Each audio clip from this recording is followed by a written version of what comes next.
At 87, after decades of fame, family, and appreciation, he reflected on the lovely and mysterious Ingrid Bergman, their brief relationship, rather than his many prizes or successful films. However, their electric time began in 1945 during spellbound filming. In Alfred Hitchcock's fascinating psychological thriller, Peck was a rising star known for his intense eyes and moral courage, while Bergman was a legend known for Casablanca and Gaslight. Their film chemistry was strong. However, few knew that this on-screen love reflected a deeper, more intimate behind-the-scenes affection that would emerge later. Despite rumors among film historians and friends, Peck always kept quiet. During his marriage to Greta Kekkonen, he and Bergman realized what was at risk professionally, personally, and morally. Years later, Peck finally confessed in an exceptionally honest interview before his death. "I loved Ingrid," he said with a soft, nostalgic voice and a distant expression. "Never stopped thinking about her. Not because it was hard to believe, but because it proved what many had thought for a long time." Peck said their relationship went beyond physical attraction. He called Bergman smart, sensitive, daring, and full of light. Her laughter came to mind. Her brilliance, friendliness, and quiet discussions between takes. Peck said the relationship couldn't last when she was Ingrid and he was Greg. Both had other obligations. He never forgot her. He married again, had children, and worked in humanitarian and political causes. He remembered Ingrid, a bittersweet memory of possibilities. He stated certain people leave a permanent impact on your heart. That was her. Though Bergman never admitted to dating Peck, the link seemed to leave an impression. Her letters and journal entries showed a deeper affection and admiration than professional respect. Peck's late-life confession went beyond feeling. It also showed great honesty. At a time when legacy often overshadows vulnerability, he spoke as a guy who had loved passionately and quietly and wanted the world to know, "I had a good life, a complete one. But certain things, even brief ones, last forever." She was always that. In his latter years, Peck's silver hair and dignified manner reminded people of his quiet might on screen, but he also showed a secret compassion that made him more human. It was a confession of recall, of a love not lost but cherished in the deepest parts of memory. One scene remained when Gregory Peck's incredible life ended. One inscribed in the heart of a man who had finally and courageously spoken his truth, not one taken on film. Gregory Peck, one of America's most revered and iconic actors, died quietly in his sleep on June 12, 2003, at 87. Bronchial pneumonia, a deadly lung illness for the elderly, killed the victim. He died at his Los Angeles home, where he spent most of his career and personal life. He died with his loving wife, French journalist and philanthropist Véronique Pézani-Peck, whom he married in 1955. After almost 50 years together, Véronique's presence at his deathbed signified their great love and camaraderie. Fans, colleagues, and admirers worldwide lamented Peck's death, which ended an era. He was buried in Los Angeles' magnificent and modern Cathedral of Our Lady of the Angels, the Archdiocese of Los Angeles' Mother Church. The mausoleum where he was buried has become a place of quiet reflection for individuals who want to honor the man who brought dignity, integrity, and quiet strength to the screen during his funeral. Though solemn, it was deeply moving. The eulogy by Brock Peters was poignant. In the 1962 film To Kill a Mockingbird, Peck's character, the upright lawyer Atticus Finch, powerfully defended Tom Robinson, the black man wrongly convicted of raping a white lady. Peters' speech was symbolic. It highlighted the two actors' professional relationship and the film's lasting message of racial justice and moral strength. Peters' praise acknowledged Peck and his beliefs in life and work. Many famous Hollywood actors, singers, writers, producers, and attendees attended the funeral. Lauren Bacall, a smoky-voiced actress who rose to popularity during Hollywood's golden age, influenced Peck's career. The first Black Oscar winner for Best Actor, Sidney Poitier, was Peck's friend and admirer. Was there, as were Harry Belafonte and his daughter Sherry. Peck was respected throughout generations, as the guest list read like an entertainment who's who. Harrison Ford and Callista Flockhart honored an influencer. Veteran TV actors Mike Farrell and Shelley Fabares. Notable TV and film contributors also paid tribute. Jimmy Smits, a renowned drama and law enforcement actor, honored Peck's moral integrity. Louis Jordan, a French actor who bridged European and American cinema, also mourned. Diane Cannon and Stephanie Zimbalist, accomplished actresses. Michael York, recognized for his classical parts and powerful voice. Screen legend Angie Dickinson, Larry Gelbart, the the writer and producer of Maz*H, Michael Jackson, a pop star who admired classical Hollywood stars, and Angelica Houston, a Hollywood Dynasty member and accomplished actress, were there. Tony Danza, known for his roles in television comedies and dramas, attended along with singer Lionel Richie and Oscar-winning actress Louise Fletcher to honor an actor who had set the standard for male leads in Hollywood. Piper Laurie, known for her deeply emotional performances, rounded out the distinguished attendees, all of whom had assembled to celebrate a man whose grace had touched countless others on television and off. Humanity, unshakable morality. Gregory Peck has revealed his true love at 87. Gregory Peck was born Eldred Gregory Peck in La Jolla, California, on April 5, 1916. Peck had a quiet, strong aura and acted properly since childhood, which made him famous in movies. He had a difficult childhood. His parents split when he was 6, so his granny primarily raised him, despite the hardships. Peck was smart in school. After San Diego State University, he studied English at Berkeley and intended to be a doctor. He discovered he loved acting in Berkeley plays. He quit his dream of becoming a doctor to become an actor since he loved acting so much. He became a beloved American actor because of this decision.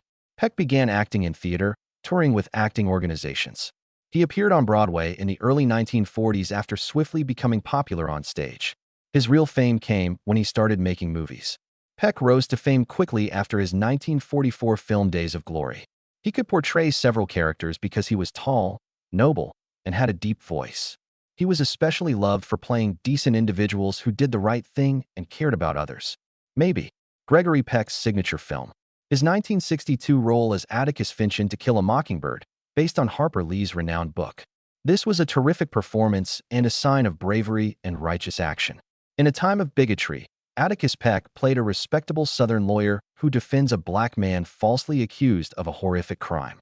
Peck earned the Academy Award for Best Actor for this performance, which is still considered one of the best in movies. The American Film Institute later named Atticus Finch the greatest American film hero. Not only was the character wonderful, but Peck was a decent person and it reflected in his acting. Besides being a wonderful actor, Gregory Peck cared about helping people and improving the world. He always spoke out against injustice and utilized his reputation to support his causes. He bravely criticized the Hollywood blacklist during the McCarthy era, when many in the entertainment industry were fearful and suspicious of each other. He wanted to make the world, thus he backed civil rights, opposed the Vietnam War, and wanted nuclear weapons banned. He truly believed in better, as shown in his movies and his statements. He famously said terrible times don't last, tough people do. This exhibited his movie characters and his real-life strength. Peck starred in many classic films, including Roman Holiday with Audrey Hepburn in 1953. Hitchcock directed Spellbound in 1945, the 1961 Navarone Guns, 1962 Cape Fear, the 1976 Omen. He was so excellent he could do any movie. Funny ones, war flicks, scary ones, also major adventure films. He won the Best Actor Oscar once after 5 nominations. He also received many other prizes, including the 1969 Presidential Medal of Freedom and the 1967 Jean Herschel Humanitarian Award. He was a terrific performer and a humanitarian, as these accolades indicated. While still a rising star, Gregory Peck married Greta Kukkonen in October 1942. Her family was Finnish, although she resided in America. Greta was calm, sturdy, and proper. Her role was crucial in Gregory's early family life. Greta, born in 1911 in Finland, migrated to the U.S. and became Gregory's refined and cultured friend. They have 3 sons, Jonathan in 1944, Stephen in 1946, and Carrie Paul in 1949. Peck's early years were filled with good things and pressure as he gained Hollywood fame. Despite their prosperity, the Peck family had to contend with the stress of fame on relationships. Greta, noted for her elegance and calmness, kept their kids stable throughout these difficult times. They divorced in December 1955 after over 10 years of marriage. This was a painful and significant event for Peck. The Peck family's tragedy years later remains one of Gregory Peck's saddest moments. On June 26, 1975, his oldest son Jonathan was discovered dead at home. He appeared to have committed suicide, according to authorities. Peck was heartbroken by this loss. He was tough, silent, and believed in doing the right thing. Yet he openly admitted losing Jonathan meant permanent agony. "It's the most terrible thing that has happened to me in my life," Peck once said very honestly, "You never get over a thing like that." The sadness stayed with him for the rest of his life, showing that even though he played strong, noble characters in movies, he was really hurting inside. Jonathan had been a smart, thoughtful young man, and losing him left a scar on the family that never healed and changed how Peck thought about life and death while he was married to Greta. Peck also went through something emotionally confusing when he had a short but very intense love affair with his spellbound co-star, the legendary Swedish actress Ingrid Bergman. At that time, both stars were young, passionate, and caught up in the intense emotional atmosphere that the Alfred Hitchcock movie required from them. Years later, in a 1987 interview with People magazine's Brad Derrick, Peck admitted to the affair. "Speaking honestly but carefully, all I can say is that I had a real love for her, and I think that's where I ought to stop. I was young, she was young. We were involved for weeks in close and intense work." This confession showed how complex Peck was as a person. Someone who could love deeply and feel really sorry about things. Caught between doing what he thought was right and the strong emotions that came from working so closely with someone. On artistic projects doted soon. After his first marriage ended, another woman came to play a central role in his life on New Year's Eve of 1955, just one day after his divorce from Greta was finalized. Peck married Véronique Passani, a journalist from Paris who used to write about arts and culture for a French newspaper called France Sawyer. Véronique had first met Gregory in 1952, during an interview she did with him just before he left for Italy to film Roman Holiday. Their meeting was just for work, but something about their conversation stayed in Peck's mind. 6 months later, he called her to ask her to lunch. What started as just a simple meal grew into a love that lasted their whole lives. The two became inseparable, connected by respect for each other, being intellectual friends, and having a deep romantic love. Gregory and Véronique had 2 children together, a son, Anthony, born in 1956, and a daughter, Cecilia, born in 1958. Anthony ended up working in the entertainment business, and for a while he was married to the world-famous supermodel Cheryl Tiegs, which made headlines because it brought together Hollywood and fashion royalty. Cecilia Peck made her own path as a respected documentary filmmaker and actress, continuing her father's artistic legacy with projects that focused on social justice, women's rights, and political activism. Even though there were heartaches and complicated things in Peck's personal life, his marriage to Véronique stayed strong and lasted a long time.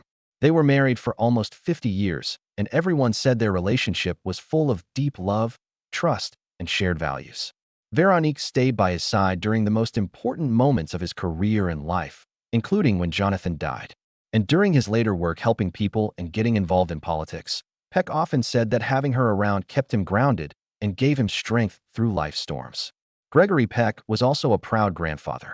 His legacy continued to the next generation through his grandchildren, some of whom followed his creative footsteps. One of his grandsons from his first marriage is actor Ethan Peck, who looks amazingly like his famous grandfather and has kept the Peck name going in movies and TV, especially by playing a young Spock in the Star Trek shows. The fact that the Peck family continued in the arts shows how much lasting impact Gregory had not only on movies, but also on his own family. When Gregory Peck was 87 years old, he finally confessed who was the love of his life: Ingrid Bergman. It was a quiet, thoughtful moment near the end of his amazing life when Gregory Peck, the famous actor whose face had been in some of Hollywood's most unforgettable movies, finally opened up about a secret he had kept in his heart for over 50 years.